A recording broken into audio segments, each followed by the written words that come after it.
ದೇವರು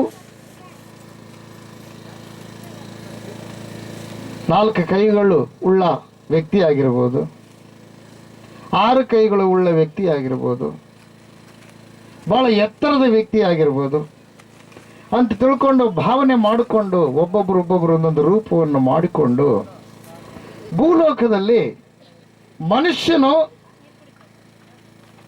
ಗೊಂಬೆಗಳಲ್ಲಿ ಅದೇ ಪ್ರಕಾರವಾಗಿ ದೇವರು ಮನುಷ್ಯನಾಗಿರ್ಬೋದು ಅಂತ ತಿಳ್ಕೊಂಡು ಮನುಷ್ಯನ ರೂಪದಲ್ಲಿ ಮನುಷ್ಯರಲ್ಲಿ ಇನ್ನ ಕೆಲವರು ಬರುವಂತ ಮಾತುಗಳು ಶರಣರು ಇವರ ಬಾಯಿಂದ ಬರುವಂತ ಮಾತುಗಳೇ ದೇವರು ಎಂಬುದಾಗಿ ಹುಡುಕಿತಾ ಇದ್ದಾರೆ ಪ್ರಿಯರೇ.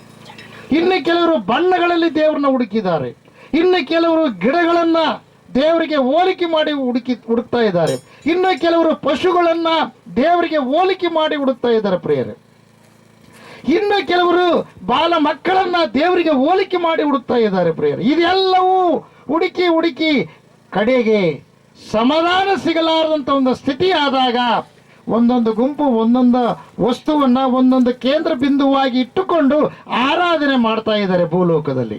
ಈ ಪ್ರಕಾರವಾಗಿ ಮಾಡ್ತಾ ಇರ್ಬೇಕಾದ್ರೆ ಇನ್ನೂ ಕೆಲವರು ಏನ್ ಮಾಡ್ತಾ ಇದ್ದಾರೆ ಅಂದ್ರೆ ದೇವರು ಯಾವ ರೂಪದಲ್ಲಿಲ್ಲ, ಆತ ಆತ್ಮ ಸ್ವರೂಪನಾಗಿದ್ದಾನೆ ಎಂಬುದಾಗೆ ಆತನ್ನ ನಾವು ಹಿಂಗೆ ಧ್ಯಾನ ಮಾಡಬೇಕಷ್ಟೇ, ಆತ್ಮಕ್ಕೆ ರೀತಿಯಲ್ಲಿ ನಾವು ಮಾಡಬೇಕು. ದೇವರು ಆತ್ಮವಾಗಿದ್ದಾನೆ, ಆತನಿಗೆ ಶರೀರ ಇಲ್ಲ ಎಂಬುದಾಗಿ ಕೆಲವರು ಭಾವನೆ ಮಾಡಿಕೊಂಡು ಅವರು ತಪಸ್ಸಿನ ರೂಪದಲ್ಲಿ ಅಂದರೆ ಇದಕ್ಕಿಂತ ಯೋಗಾಸನ ಒಂದು ಆಸನವನ್ನು ಹಾಕಿಕೊಂಡು ಅದು ಧ್ಯಾನ ಮಾಡ್ತಾ ಇದ್ರು. ಆದರೂ ಕೂಡ ಮನುಷ್ಯನಿಗೆ ತೃಪ್ತಿ ಸಿಗಲಿಲ್ಲ ಪ್ರಿಯರೇ. ಕೆಲವರು ತ್ರಿಕಾಲ ದೇವರಿಗೆ ಒಂದೇ ನಾಮವನ್ನು ಉಚ್ಚಾರಣೆ ಮಾಡುತ್ತಾ ಇದೇ ದೇವರ ನಾಮ ಅಂತ ತಿಳ್ಕೊಂಡು ಒಬ್ಬೊಬ್ಬ ಮನುಷ್ಯನ ಒಂದೊಂದು ಹೆಸರು ಕೊಟ್ಟು ಅದೇ ಹೆಸರಿನ ಮೂಲಕವಾಗಿಯೇ ದೇವರು ಇದೇ ಹೆಸರು ದೇವ್ರದ್ದು ಅಂತ ತಿಳ್ಕೊಂಡು ಧ್ಯಾನ ಮಾಡ್ತಾ ಇರಬೇಕಾದ್ರೆ ದೇವರನ್ನ ಮುಟ್ಟಕ್ಕಾಗ್ಲಿಲ್ಲ, ಮನುಷ್ಯನಿಗೆ ನಿಜವಾದ ಸಂತೋಷ ಸಿಗಲಿಲ್ಲ. ಅದಕ್ಕೋಸ್ಕರವಾಗಿಯೇ ಆ ದೇವರು ಮಾನವರನ್ನೇ ಹುಡುಕಿಕೊಂಡು ಈ ಲೋಕಕ್ಕೆ ಬಂದನ ಪ್ರಿಯರೇ. Praise the Lord. ದೇವರಿಗೆ ಮಹಿಮುಂಟಾಗಲಿ, ದೇವರಿಗೆ ಸ್ತೋತ್ರ ಉಂಟಾಗಲಿ.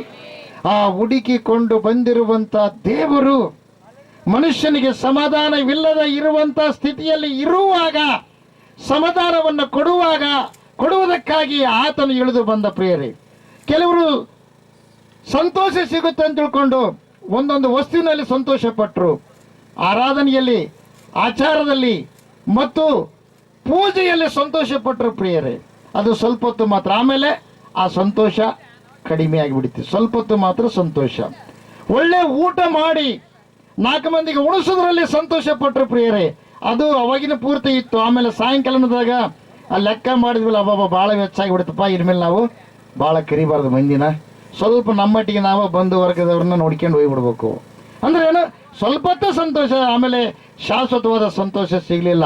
ಅದಕ್ಕೋಸ್ಕರವಾಗಿಯೇ ದೇವದೂತರು ಹೇಳ್ತಾ ಇದ್ದಾರೆ ಪ್ರಿಯರೇ, ಮಧ್ಯಾಕಾಶದಲ್ಲಿ ಪ್ರತ್ಯಕ್ಷವಾಗಿ ಆ ಸೃಷ್ಟಿಕರ್ತನಾದ ದೇವರು ಮಹಾ ಸಂತೋಷವನ್ನು ಮಾನವನಿಗೆ ಕೊಡುವುದಕ್ಕಾಗಿ ಆತನೇ ಇಳಿದು ಬಂದನ ಪ್ರಿಯರೇ. Praise the Lord. ದೇವರಿಗೆ ಮಹಿಮುಂಟಾಗಲಿ, ದೇವರಿಗೆ ಸ್ತೋತ್ರ ಉಂಟಾಗಲಿ.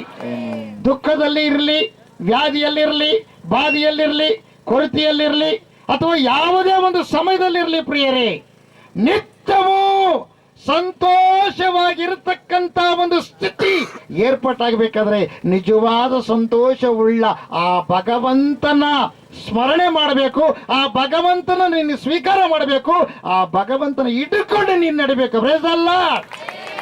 ದೇವರಿಗೆ ಮಹಿಮುಂಟಾಗಲಿ. ಆ ಭಗವಂತ ಯಾರು? ಭೂಲೋಕದಿಂದ ದೇವಲೋಕಕ್ಕೆ ಸೇರಬೇಕಾದ್ರೆ ಯಾವ ನಾಮದ ಮೂಲಕವಾಗಿ ಮನುಷ್ಯ ಸೇರಲ್ಪಡ್ತಾನೆ? ಆ ಭಗವಂತನ ಹೆಸರು ರಕ್ಷಕ ಎಂಬುದಾಗಿ. Price the lord. ರಕ್ಷಕನಿಲ್ಲದೆ ಅನಾರೋಗ್ಯದಿಂದ ಬಳಲ್ತಾ ಇದ್ದ ರಕ್ಷಕನಿಲ್ಲದೆ, ಕೊರತೆಯಲ್ಲಿ ಬಳಲ್ತಾ ಇದ್ದ ರಕ್ಷಕನಿಲ್ಲದೆ, ಅನೇಕ ವಿಧದಲ್ಲಿ ಆಕ್ಸಿಡೆಂಟ್ಗಳಿಗೆ ತುತ್ತಾಗ್ತಾ ಇದ್ದಾರೆ, ರಕ್ಷಕನಿಲ್ಲದೆ ಅನೇಕ ವಿಧಾನದಲ್ಲಿ ಮಾನವನ ನಾಶವಾಗ್ತಾ ಇದ್ದಾನೆ ಪ್ರಿಯರೇ.